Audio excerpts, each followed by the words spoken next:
Apokpa paoche yenthokpa amadi apokpina hotel phambagi shinpham da leiba maramna private tuition na chingba chattuna hotnabagi khudongchaba phanglakte haina chahi asigi class 12 ke exam da science stream ke topper oikhibi Malemnganbi Laishram na phongdorakli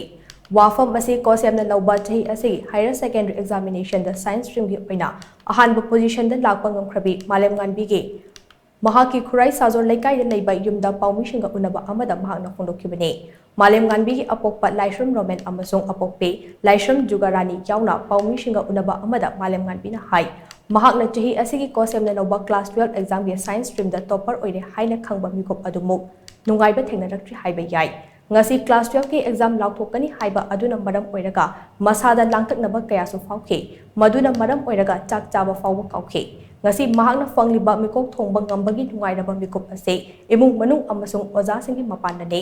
exam asida top 3 fawbagi manung chalakani haibagi thajaba karishu thamkhide adumakpo position di soidani yawrakani haina di khanke class 12 ke exam ase thanabagi damak thoidok hendokna tuition na chingba chattuna ka hena hona khide nongmada pung asuk lairik pagani haibagi wakhalonsu leite mahakna lairik paningba matamda adumak lairik pakhe atai matamdana apokpa amasung apokpi mateng pangi Apokpa paoche yenthokpa amasung apokpina first food phambana maram oiraga subject khudingmaki private tuition chetpa ngamkhide khabam lamkhai da leiba focus tutorial da subject khudingmaki coaching yauduna honarakhe coaching hek halakpaga ozana taklakiba parasing ngahak revision tawbagi khudongchaba di lawi adumakpo exam maya naksilakpa matamda lairik adum paragadi leirakhide pumnamak sing asigi mathakta apokpa amasung apokpida mahaki award pa amata lehandana angamba thakta honabikhe Malemnganbi na makatana hai angang oiringaidagi hauna doctor gi shinpham ase yamna pamlakhe maram aduna lakadaba tungi punsida doctor oinabagi dama hona khigani haina mangna makatana phongdokhe ai oina di nongmada sung akaknaba amadi leitre ai gidi du lai paninga dum paba chada paning jaga di dum pade ai phone paiba de thabak engang mai mating pang patum da tawe exam hayeng ne khone har kanda dum gar pab di tawde aina ai khar pab du paba duga coaching gumba halakpa de school gumba halakpa kanda di ai dum revision di dum phalang chathawe aduna engonda like se ken yam padraga su dum atuna engon bungai irang layer so ai dum ai gi pawon thokpa like dum pai duga irang sina maram orga school chapa phangdaba de school matam khara chahodaba de coaching chapa de sum matam khara chahodaba na engonda lai pawda kitang di engonda ai piti oi mi khudimaki lai hei bahitaba se dum lai hei bahitab lai pawda de leiba masagi kok leiba khoba tuna ama oikhraga masada potential adum masada belief tawbiba punsida golam leitraga di du kana de hai tar em ama lerga du yongna ba like to oigera moina pamsba film da du hotna bi ban change duga like ki oina di khoi parents na 4 star ga hausi lai pa matam di natre di Paumi singa unaba aduda Malemnganbi ki Apokpa amasung apokpina phongdorakpada makoina leiriba shinpham asida maram oiraga machagi damak subject khudingi private tuition na chalhanba ngamkhide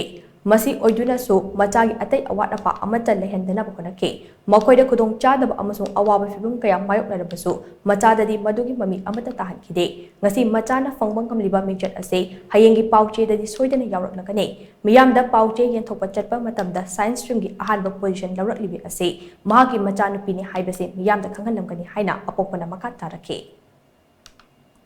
struggle tawse dagi mogi awara pa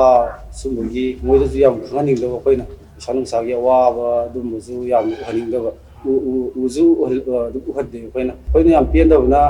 mayam na tuition je chana ba aidi saje bo ayuk te paper satpurina tuition je thim ngam je da bai tar na coaching gumba evening gi coaching gumba dumbu da oza phaba phatabgi wadna ma oiraga wakal masagi angang ju kitang kana ja hawa coaching gumba oina sachabu adu le mayang manana akoina mo de khona bi ngam dawse akoina som akoi thaba de som chachagi binina matam da akoi free time phangdamina akoi ju sakai thaba ma tawde dabina ko adu nungai to phaw mayam na khona buda akoina moida achibo khona ra gadi phagadamne hai khajabado adu khalle ra nungai bi phaw ado id hotel da lei do exam pina phone tawre ama aina position oire na